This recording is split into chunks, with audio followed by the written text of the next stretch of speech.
Tiga. Assalamualaikum warahmatullahi wabarakatuh.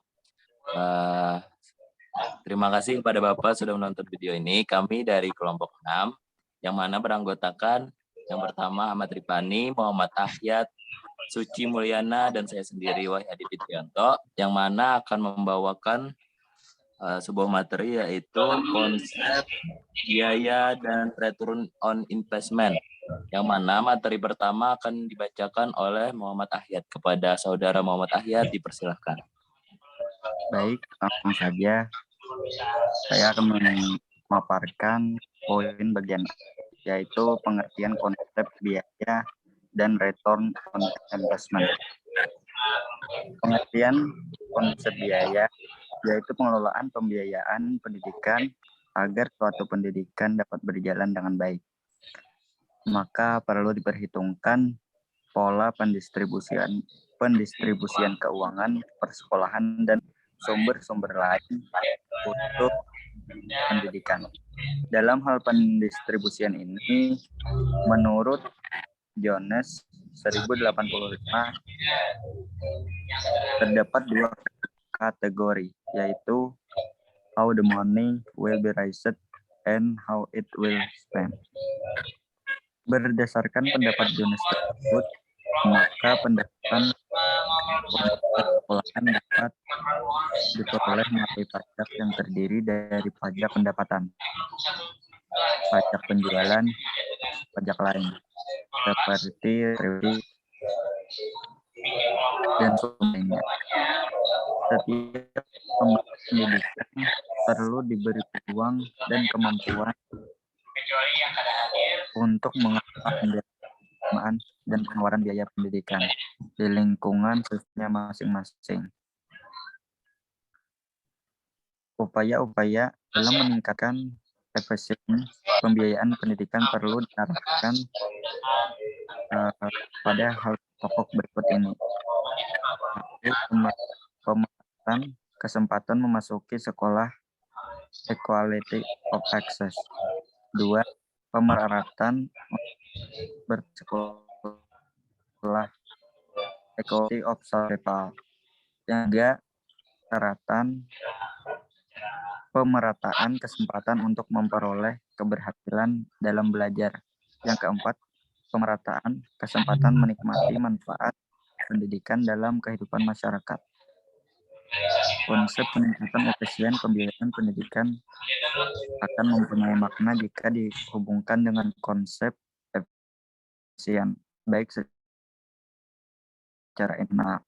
Kasih itu saja yang dapat saya paparkan dan dilanjutkan oleh saudari Suci Mulyana. Terima kasih.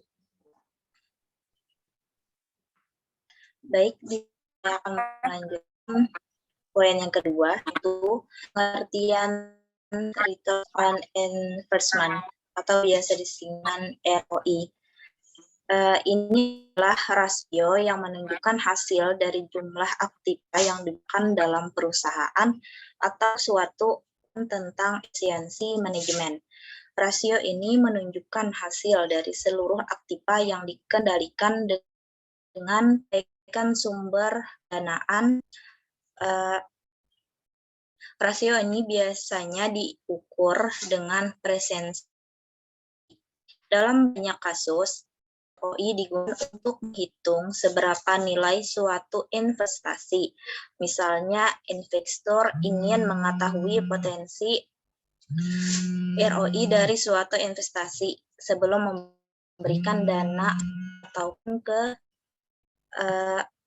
suatu investasi sebelum memberikan dana ataupun ke perusahaan.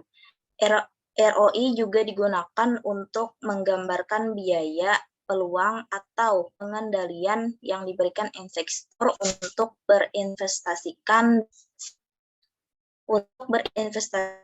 perusahaan. Jika orang pemilik bisnis menginvestasikan uang mereka di pasar saham, mereka dapat mengharapkan untuk menerima pengembalian tahunan minimal 5%. Dengan menginvestasikan uang yang sama di perusahaan, pemilik akan mengharapkan untuk melihat return and investment yang serupa jika tidak lebih tinggi atau uang mereka di return and investment ini gunanya untuk mengukur keberhasilan suatu proyek tertentu, yang mana jika uang yang dihasilkan melebihi jumlah yang dibelanjakan, maka bisnis dapat menganggapnya sebagai ROI yang dapat diterima. Sedangkan faktor yang dapat mempengaruhi return and investment ini yang pertama yaitu turnover dari operating assets atau tingkat perputaran aktiva yang digunakan untuk kegiatan operasional. Dan yang kedua yaitu profit margin adalah besarnya keuntungan operasi yang dinyatakan dalam bentuk persensi dan jumlah penjualan bersih. Mungkin itu saja dari saya. Selanjutnya akan dijelaskan oleh Saudara Ahmad Tripani. Terima kasih. Baik, Assalamualaikum.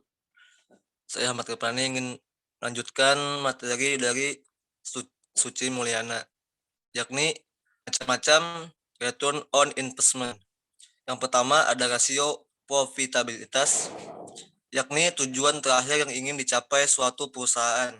Yang terpenting adalah memperoleh laba atau keuntungan yang maksimal, di samping hal-hal lainnya. Dengan memperoleh laba yang maksimal seperti yang ditargetkan, perusahaan dapat berbuat banyak bagi kesejahteraan pemilik, karyawan, serta meningkatkan mutu produk dan melakukan investasi baru. Nah, jadi oleh karena itu, manajemen perusahaan dalam prakteknya dituntut harus mampu untuk memenuhi target yang telah diterapkan. Sedangkan menurut konsep Islam, laba ialah pertambahan modal pokok perdagangan yang dipengaruhi beberapa faktor dalam menentukan batas ukurannya. Antara lain ada 5. Yang pertama, nilai-nilai iman, akidah, serta tingkah laku pedagang. Kedua, kelayakan dalam mengambil laba. Yang ketiga, periode perputaran modal. Keempat, keseimbangan antara tingkat risiko dengan bahaya. Dan yang kelima, cara menutupi penjualan atau harga barang yang akan dijual. Nah, dari penjelasan di atas dapat diambil kesimpulan semakin baik rasio profitabilitas, maka semakin baik menggambarkan kemampuan tingginya perolehan keuntungan perusahaan. Penggunaan rasio profitabilitas dapat dilakukan dengan menggunakan perbandingan antara berbagai komponen dalam laporan keuangan, terutama pada laporan keuangan neraca dan laporan laba. Baik penurunan atau kenaikan sekaligus mencari penyebab dari perusahaan tersebut. Oleh karena itu, rasio ini sering disebutkan sebagai alat ukur kinerja manajemen. Investor jangka akan sangat berkepentingan dengan rasio probabilitas ini. Selanjutnya, tujuan manfaat rasio probabilitas. Seperti rasio lain, rasio juga memiliki tujuan tidak hanya bagi perusahaan, tetapi juga bagi pihak lain yang berkepentingan atau memiliki hubungan dengan. Yang selanjutnya, jenis rasio profitabilitas. Terdapat beberapa rasio keuangan yang bisa digunakan sesuai dengan tujuan yang ingin dicapai. Masing-masing rasio digunakan untuk menilai serta mengukur posisi keuangan perusahaan dalam metode tertentu atau untuk per periode. Tapi semakin lengkap rasio profitabilitas, akan semakin sempurna hasil yang dicapai. Artinya, semakin disit keuangan perusahaan.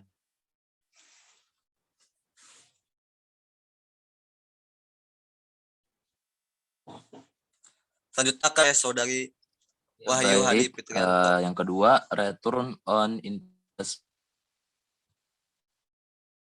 dengan penggunaan berbagai laporan keuangan yang menunjukkan beberapa hal. Pertama, neraca peningkatan sendiri perusahaan pada waktu tertentu, biasanya di akhir tahun. Kedua, laporan laba rugi meningkatkan penghasilan dan biaya-biaya perusahaan selama periode waktu tertentu, biasanya 1 tahun. Ketiga, laporan arus kas atau cash flow. Untuk mengevaluasi kondisi dan prestasi keuangan perusahaan, pakar analisis keuangan ingin melakukan pemeriksaan berbagai aspek dari keuangan perusahaan. Suatu lama pemeriksaan tersebut adalah rasio keuangan atau indeks yang berkaitan dengan 2 buah data keuangan. Return on investment atau return on asset adalah hasil pengembalian investasi, rasio yang menunjukkan hasil return atas jumlah aktiva yang digunakan dalam perusahaan. Merupakan suatu ukuran tentang efektivitas manajemen dalam mengelola investasinya. Rasio ini menunjukkan kemampuan perusahaan dalam menghasilkan keuntungan bersih oleh aktiva yang dimilikinya. Perusahaan dalam menghasilkan keuntungan untuk menentukan nilai ini baik, caranya adalah dengan membandingkan dengan rasio milik perusahaan lain pada industri yang sama. Selain itu, rasio ini juga dikenal sebagai earning power. Faktor yang mempengaruhi adalah kemampuan perusahaan dalam menghasilkan laba dengan aktiva yang digunakan dan tingkat efisien investasi yang nampak pada tingkat perputaran aktiva. Dengan demikian, apabila perputaran aktiva meningkat dan net profit margin tetap, maka earning power akan meningkat. Karenanya, 2 perusahaan mungkin akan memiliki earning power yang sama, meskipun perputaran aktiva dan net margin keduanya berbeda. A. Rumus mencari return on investment. Istilah lain dari penggunaan rasio ini adalah tingkat pengembalian aktiva atau return on asset, atau tingkat produktivitas aktiva atau aset produktif rate. Tingkat pengembalian aktiva ini mengukur tingkat efisien dalam penggunaan sumber-sumber daya untuk menghasilkan laba bersih. Bila tersedia data aktiva, rata-rata bulanan akan memungkinkan diperoleh tingkat pengembalian investasi yang lebih baik. Akan tetapi seringkali total aktiva awal tahun dan akhir tahun saja yang digunakan untuk menentukan total aktiva rata-rata. Laba bersih dari hasil operasi akan lebih baik diukur dengan mengeluarkan berbagai pendapatan dari investasi dalam ekuitas, sekuritas, dan sekuritas hutang, yang biasanya berupa bunga, dividen, royalti, sewa, serta keuntungan dan atau kerugian lain sebagai akibat dari transaksi-transaksi bukan operasi non-operating transaction. Dengan demikian, maka aktiva yang harus diperhitungkan pun hanya operasi atau operating asset, yaitu total aktiva harus dikurangi dengan aktiva investasi atau aktiva lain yang bukan aktiva operasi.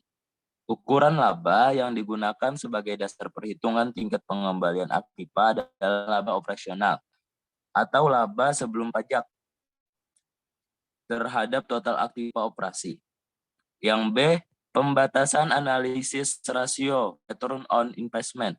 Meski rasio return on investment dapat memberitahu keadaan keuangan sebuah perusahaan, rasio tersebut mempunyai keterbatasan antara lain yang pertama, karena rasio ini berdasarkan pada biaya historis, maka dapat menimbulkan distorsi dalam pengukuran kinerja. Yang kedua, jika pos-pos yang diestimasi seperti penyusutan dan amortisasi cukup signifikan, maka rasio laba dan kehilangan kredibilitasnya.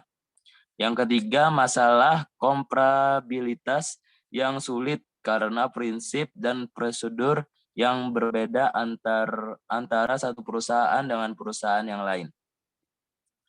4. Terdapat sejumlah informasi penting yang tidak terkandung dalam laporan keuangan perusahaan.